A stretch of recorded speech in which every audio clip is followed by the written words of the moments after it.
The Florida Panthers put away the Sharks early in the second period, making this back-to-back a lot easier to manage, as now it sets up a rematch of the 2023 Stanley Cup Final in Vegas.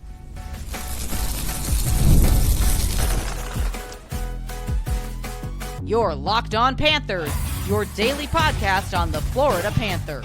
Part of the Locked On Podcast Network, your team every day. And welcome into the Sunday, January 26th edition of the Locked On Florida Panthers podcast, part of the Locked On Podcast Network, where it's your team every day. Thank you for making the Locked On Florida Panthers podcast your first listen of the day. I'm Armando Velez from the Hockey News. You can follow me on X and Blue Sky at Monoman12. Follow the show account on X and Instagram at @LO_FLA Panthers and on Blue Sky at LOFLA Panthers. You could follow the podcast anywhere you listen to podcasts and on YouTube. And don't forget to press that like button here on the YouTube channel. And shout out to the everydayers who come back here and get your daily Florida Panthers fix. Today's episode is brought to you by FanDuel. Super Bowl 59 is here, and there's no better way to make every play more exciting than with FanDuel Sportsbook. New customers can bet just $5, and if you win, you'll score $200 in bonus bets. Download the app or head to FanDuel.com to get started. So, Florida Panther fans, grateful to be back here once again on the show. And if you are wondering why we're having a Sunday show, it's because we weren't here on Friday to preview the game between the Florida Panthers and the San Jose Sharks. Apologies for that. Episodes will be a little bit spotty in the next few days as I do have a deadline to meet for my other job. So we'll have a episode today, obviously, tomorrow, but no show on Tuesday. But we will be back after that on Wednesday and Thursday to talk about the game between the Panthers and the LA Kings as well. But the Panthers go into the Shark Tank, defeat the San Jose Sharks by a final score of 7-2 on the road. 8 straight wins at the Shark Tank, 12 straight wins overall against the Sharks, and going a streak for them that has been since 2017 for them. And for the Panthers, putting this game away early, 3 minutes into the second period when they extended the lead, and 4 goals into that period, and really able to just cruise the rest of the way. And really for the Florida Panthers, it really, even though there was a little bit of a lapse of 32 seconds for the Cats in the second period where they originally took the 1-goal lead for them, and then the San Jose Sharks converting on some strange bounces in the Panthers zone where the Sharks got it back to the point and Cody Ceci redirects it, and then Will Smith gets a goal off an errant pass from them, and then right place, right time after it bounces off the end boards. Sergei Bobrovsky leaves the net a little open, and then 2-1 lead for the San Jose Sharks at the time. But the Panthers, they quickly responded just 7 minutes later after a turnover, and then Sam Bennett scores, and then after a challenge by the San Jose Sharks, a failed challenge for them, Panthers go on a power play, and the Panthers really put it on the San Jose Sharks from then on. And really, it really came down to the Florida Panthers just able to keep Macklin Celebrini to the outside and knowing where he was on the ice at all times.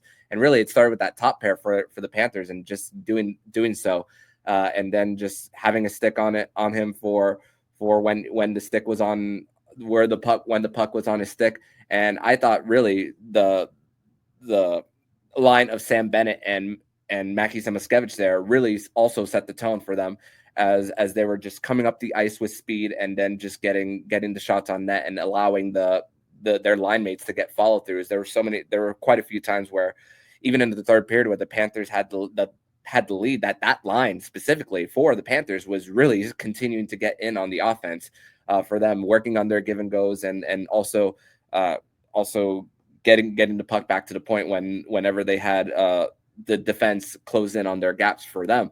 But also for the Panthers here, just their ability to, even though they didn't really win the faceoff battle really for the most of this game, their puck battles were just outstanding. And also even though there were times where the Panthers did challenge on their pinches, they were constantly back in on their back check. I mean, Uvis Balinskis really set the tone there for the Panthers in getting in front of pucks, back checking for him as well whenever the Sharks did come up with speed.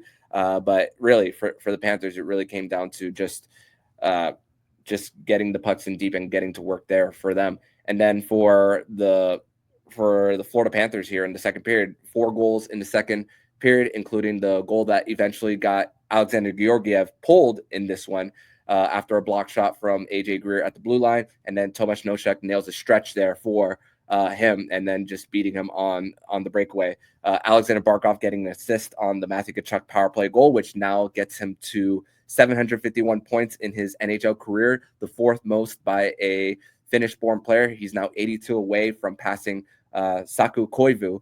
And it's funny, the broadcast mentioned about the Panthers and having this lead, talking about the San Jose Sharks and their lead against the Nashville Predators just a few days ago, which Nashville's hot right now, by the way, even though they lost last night to Anaheim. The Panthers getting on this lead, and also the shutdown hockey that we've seen over the last 3 years. I mean, yeah, only 2 regulation losses since January of 23 for them when going into a period, the third period with a lead for them. So never worried about that for them, and especially with how quick they were able to score. I mean, you think about how that Lundell, Verhaeghe, Boquist line continues to just get in on the scoring. Boquist adding on to his career high 12 goals now for him, and just outstanding for that line. And then Panthers putting it away with a Sam Reinhart goal, top line getting to the net front, and then the San Jose Sharks inability to clear it for them. And the Panthers chances off turnovers after the second period was 7-4 for them. And AJ Greer, we saw him get into Darcy Kemper's kitchen a lot on Wednesday night, and we saw that quite a bit for them after the second period. He spoke about how it was more open than usual, and then they're taking advantage, but also spoke about how the job is not done and to not get comfortable going into a period. But also the Panthers' ability to stay out of the box, that has been outstanding as of late. We spoke about how the last few games for the Panthers is that they've gone to the box twice in back-to-back games and against the Anaheim Ducks and the LA Kings, and no penalties committed after that. Their first penalty for this one wasn't committed until the third period for them against the San Jose Sharks. So that was another impressive thing for them in as far as how their discipline has been lately for them. And really, that's been one power play goal against in this 4-game stretch for them. So that's another thing for the Panthers here, and also where they're getting their goals from. The graphic towards the end of last night's game showed the shot chart for them, and the open circles showed where their shots were coming from, and the red showed the goals that were scored, and 5 of the 7 were scored below the hashes for them. And really, when you're getting in down low and creating those second chance opportunities where the goaltender is scrambling, which we saw Georgiev scramble so much, and just doesn't look like a goaltender that was really in control of himself throughout the night. And I mean, yeah, that's also a product of the team around him, but we also saw it when he was with the Colorado Avalanche, of just giving up the first goal in the game and then just having to be behind the 8 ball for them. So that's another thing for Georgiev, and just a little bit of a fall from grace after a pretty decent stretch with the New York Rangers as the backup, but then taking taking most of the workload in Colorado. We saw that he's probably not a starter in the NHL for them, and the Panthers taking advantage of him. A lot of the Panthers, this was a pad their stats type of night. I mean, that's a quote that Paul Maurice used when the Panthers scored 9 against the Tampa Bay Lightning. This was another one for the Panthers, getting 7. Sam Bennett, 2 goals in the last 3 games. Now he's starting to get hot. At first, I thought that goal was going to be awarded to AJ Greer, but then ended up being awarded to Sam Bennett there. But also AJ Greer, he was a fight away from getting a Gordie Howe hat trick for him there on the night for them. And really, San Jose, it's still a young team trying to find their way. They're 4-17-1 since Mackenzie Blackwood got traded after leaving a lasting impression with the San Jose Sharks right before getting shipped to Colorado, which they have been on the up lately, even though they did make a trade over the weekend, which we'll discuss later in the weekend, how that affects the Florida Panthers there, because things have changed here in the NHL for as far as the road back to the Stanley Cup final for them and the road to defend their title. And also the Panthers, the first 3 goals for them came against the third D pair for the Sharks. So knowing your matchups, and even though you didn't have last change, and finding a way to expose it, even though Paul Maurice kind of ignored that in his post-game media availability as far as exposing them, they took advantage of it for them, especially on the Nate Schmidt goal, where Panthers got it deep after a counter, after a block of a wraparound. Vlasic tries to go on a breakout, and then Nate Schmidt a lane straight to the net, and then fires that slap shot by Alexander Georgiev. So the Panthers really knowing how to expose the weaker parts of their opposition. But we're going to transition over to segment number 2, where we're going to discuss more of our 3 stars and the moment where we knew the game was won. We're going to discuss that more next here on the Locked On Florida Panthers podcast.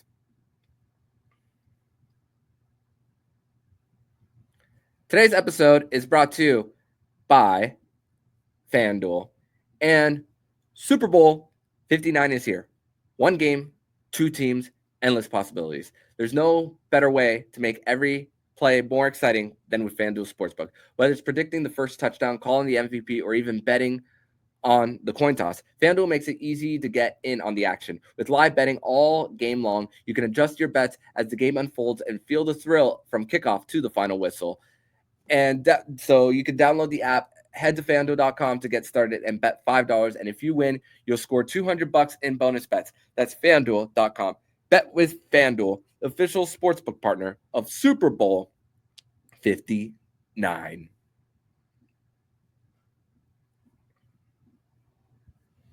Back on the Sunday, January 26th edition of the Locked On Florida Panthers podcast. Thank you once again for making the Locked On Florida Panthers podcast your first listen of the day here on a Sunday. And a great Sunday indeed, a back-to-back for the Florida Panthers. And for Panthers, honestly, I wish they had more back-to-backs on a Saturday and Sunday during the weekend, personally, for me. But for the Panthers here, the 3 stars of the game for them, and these 3 stars are a lot different than what were voted for in the 3 stars that you see on NHL.com. And I've never really discussed this mostly about how 3 stars goes, at least for my experience in the press box in Emirates Bank Arena. They give a index card to maybe 4 or 5 guys, and they fill it out. And for the game in Vegas, they give it it's mostly the home team media that is voting for the 3 stars of the game. So the guys who were put in on the 3 stars for the Panthers were all guys who most people know around across the NHL. I didn't even mention that this was Aaron Ekblad's first game back, neither. Which the goal that he scored was a bad goal given up by Alexander Georgiev. There was a light screen at the top of the face-off circle on the short side, but then there was a clear lane to see the puck for Alexander Georgiev, and it getting by him too. I don't know how that goal got past him. That was one that he might want back. So welcome back, Aaron Ekblad in his first game. Creates more balance across the lineup. Even Paul Maurice spoke about it in his availability in Morning Skate about how it creates more balance across the lineup, putting Dmitry Kulikov back with Niko Mikkola, and allowing things to just the minutes to be more distributed. And for the Panthers here, it was great to see Ekblad back after missing the last 8 games, which I already knew Aaron Ekblad's value to the team of playing penalty kill, top power play for the Cats. But we really, truly saw how much the Panthers missed him here. And hey, They even got a power play goal on the night with him running the power play for them. But that's enough of my preamble there right before 3 stars of the game. But third star for me, Uvis Belinskis is the third one. Been tough on him a little bit lately, but Uvis had a block on the wraparound that led to the Nate Schmidt goal. And I said he was a wrecking ball, blocking shots and not allowing certain things to fly. And I'm talking about the hit on Kovalenko in the third period after he took a shot at him after the puck was away. And even gave Fabian Zetterlund a little bit of a shot after he tried batting the puck mid-air when Sergei Bobrovsky stuck out his glove when the puck was in the air for a save. And if Zetterlund connected that, his stick on Sergei Bobrovsky's glove, I don't care if there's padding there, that hurts. So Uvis Belinskis defending his goaltender there, even after the whistle for him there. So Uvis Belinskis, that block on the wraparound, set the tone, getting the Panthers on the early goal. Third star for me. Second star, Jesper Boquist, continuing to be the Swiss Army knife for him, being able for him to move up and down the lineup. And Jesper Boquist, Evan Rodriguez has just been two guys who have just stepped up their game lately. And I was very hesitant on Evan Rodriguez being on that fourth line and how that fourth line has been formed. Although AJ Greer is a big energy guy, and that combination is not one that produces a lot of offense. But even before this game, the Panthers fourth line was creating so many chances for them. So credit to that fourth line for them. But Jesper Boquist on that third line, 12 goals adding to his career high. The play that got the goal for Jesper Boquist there, that Verhaeghe play when he froze right at the blue line and allowed the guys to go up into play, did that remind you of a certain play in the playoffs last year? Think about this for a second. What play am I talking about? I'm talking about the play where Matthew Tkachuk takes it out of the Panthers D zone, freezes in the neutral zone, allows the guys to get up the ice, and then nails a stretch to allow Anton Lundell and Gustav Forsling to get up. And then Forsling followed up on that shot in Boston to get the game winner for the Cats there right before clinching their spot in the Eastern Conference Final. That play by Carter Verhaeghe there, right before the Panthers scored there, was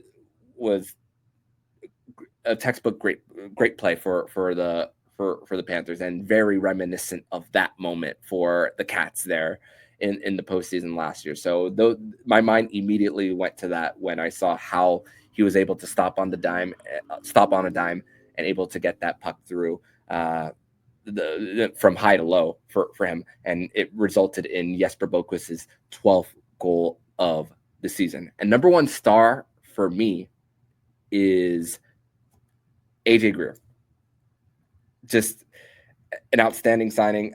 There were so many times in my notes where I wrote AJ bleeping Greer for the Panthers here, and just the fact that he's under contract for another year after this was your Ryan Lomberg replacement, the guy who is once again an energy guy, who is, after Ryan Lomberg was getting a raise, you needed that type of guy who is going to be motivated. And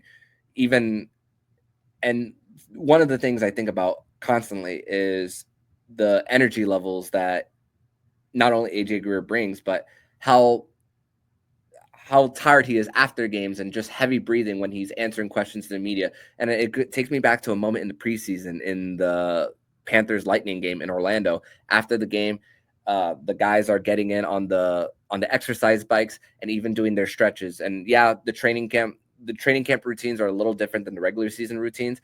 But once again, although the Panthers have had their stretches, and sometimes we've talked about Stanley Cup hangovers and this and that, you still have multiple guys who are new to this team who still want a piece of that.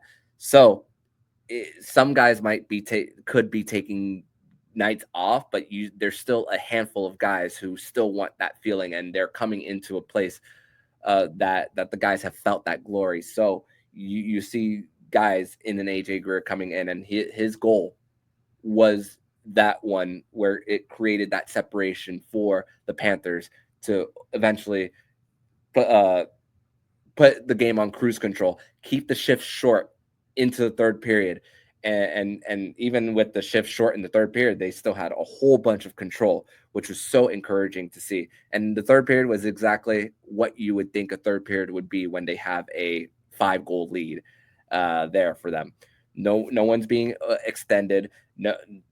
Knowing that they are going into the next night playing a game in a different city. This was exactly what you wanted out of this Florida Panthers team. And AJ Greer, this is a great segue to the moment where we knew the game was won. That goal that got Alexander Georgiev pulled for Yaroslav Askarov, which was one of many first-round picks for the Nashville Predators that were traded away or went to waivers and was claimed by a different team. But this one was a trade for the Predators that got them a first-round pick. And after they extended Saros, took away their leverage and didn't get as much of a return as they wanted. But the pathway for Yaroslav Askarov is now better to get him to the NHL. So we saw a little bit of what the San Jose Sharks possibly have there in goal, and a guy with extremely high upside, a right catch goaltender, by the way.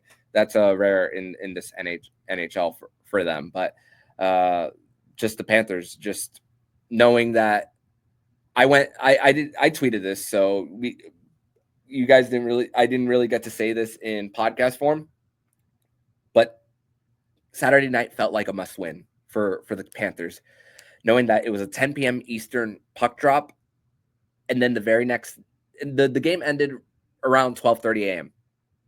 and then you have to get on a flight after the game and then go into a hostile environment just 20 hours later. This was a must win for the Panthers.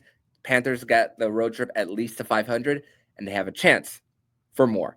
And that's what we're going to discuss more next here on today's edition of the Locked On Florida Panthers podcast. Third and final segment here on this Sunday, January 26th edition of the Locked On Florida Panthers podcast. Thank you once again for making the Locked On Florida Panthers podcast your first listen of the day here on a Sunday. So, Florida Panthers will visit the Vegas Golden Knights tonight from T-Mobile Arena at 8 p.m. Eastern. The Vegas Golden Knights, one of the best home teams in the entire NHL, 18-6-1 for them. But the Panthers are catching the Vegas Golden Knights in a little bit of a rough patch right now. They're 3-6-1 in their last 10.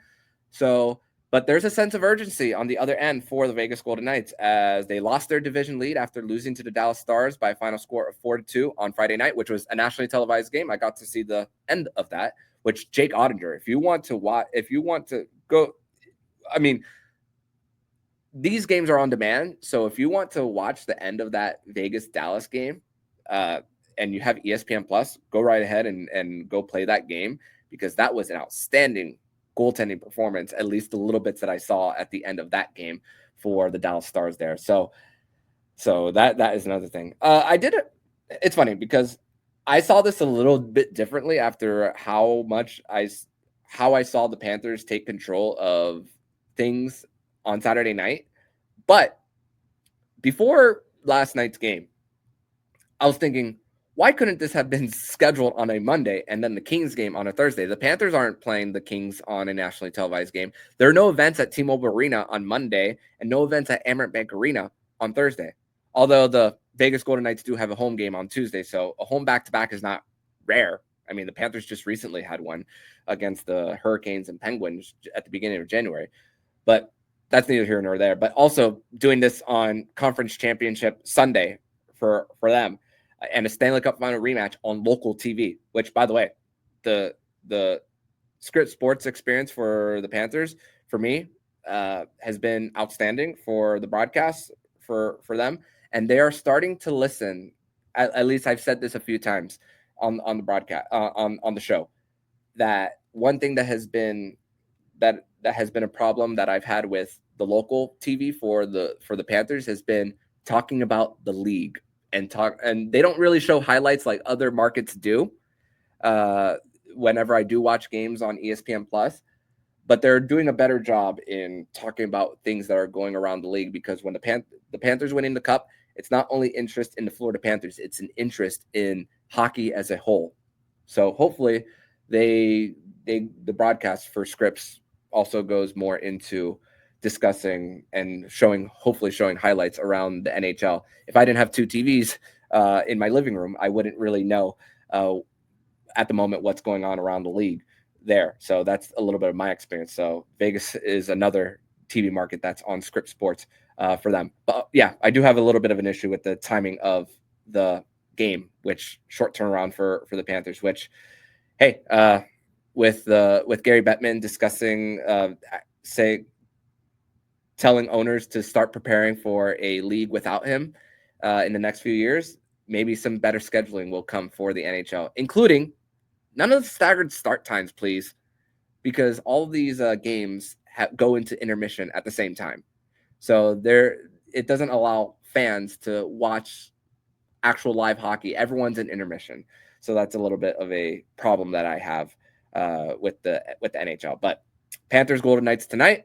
Last matchup between the Panthers and the Vegas Golden Knights came on October 19th, where the Panthers had the second most shots on goal in a game this season with 49. The top one was against the San Jose Sharks on December 7th, which is crazy to think. All the games that the Panthers have played where they've had the most shots on goal in a game have all come at home. Interesting, which it hasn't always resulted in wins, which the Panthers once again are one of the best road teams in the NHL, fourth best road record, best power play percentage on the road this season. It's crazy, night and day, the Panthers special teams at home and on the road. So just Panthers are trying to at home have created more quantity over quality sometimes when it comes to their matchups. But that home game that the Panthers played against Vegas Golden Knights, back and forth affair, 49 shots. You felt like the Panthers were always in it with how much back and forth there was, and the Panthers didn't have a lead until they won it in overtime, thanks to Gustav Forsling with 17 seconds left.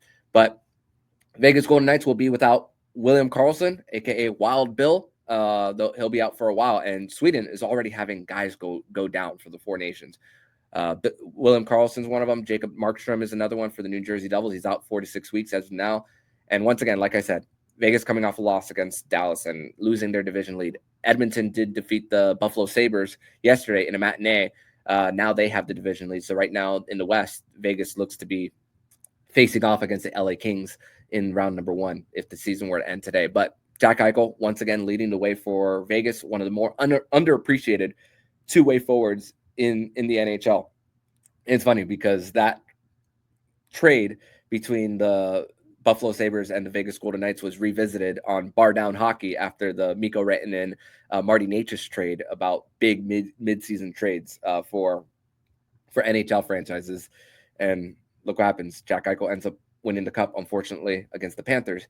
But for them, they are still – this was a team that was doubted, weirdly, prior to the season starting. There was a point where Mark Stone went on LTIR, and people were thinking that this was going to be the whole season, and the Golden Knights were going to pull some cap circumvention, which is not against the rules, which the Panthers are allowed to do the same thing. I mean, they did that with Aaron Ekblad when he went on LTIR just a few years ago. So I'm in favor of it because the Panthers have also done it as well. But this is also a game where the Panthers will have to keep their discipline level and stay there. It's been great lately. But the the Golden Knights, third best power play in the league, but towards the bottom in PK percentage. But PK percentage for the Golden Knights might not be the best, but they're top 10 in goals against overall. And here's the thing.